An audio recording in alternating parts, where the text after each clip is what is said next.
ಈ ಚಿಕ್ಕವರಲ್ಲಿ ಒಬ್ಬನು ಕೂಡ ಕಳೆದು ಹೋಗಬಾರದು.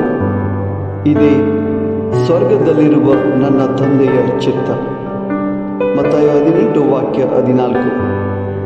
ಸ್ವರ್ಗದಲ್ಲಿರುವ ತಂದೆಯ ಚಿತ್ತದಂತೆ ಪ್ರತಿಯೊಬ್ಬರ ರಕ್ಷಣೆಗಾಗಿ ಪ್ರಭು ಯೇಸು ಕ್ರಿಸ್ತರು ಈ ಲೋಕಕ್ಕೆ ಬಂದರು. ಅವರಲ್ಲಿ ಪ್ರಾರ್ಥಿಸೋಣ ಮತ್ತು ಅವರ ರಕ್ಷಣೆಯನ್ನು ಹೊಂದಿಕೊಳ್ಳೋಣ. ಆಮೆನ್.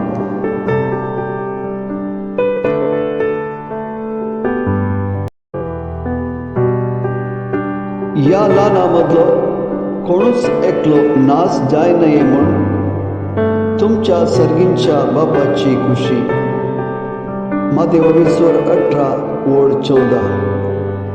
सर्गींच्या बापाचे खुशे खाली कोणय नास जाय नये म्हणून जेजू आमचे खातीर या संवसारांत आयलो. ताचे कडेन आमी मागया आनी आमी बचावी जोडया. आमेन.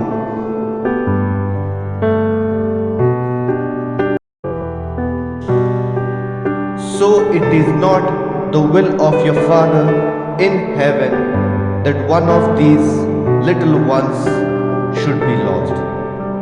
Matthew chapter 18 verses 14.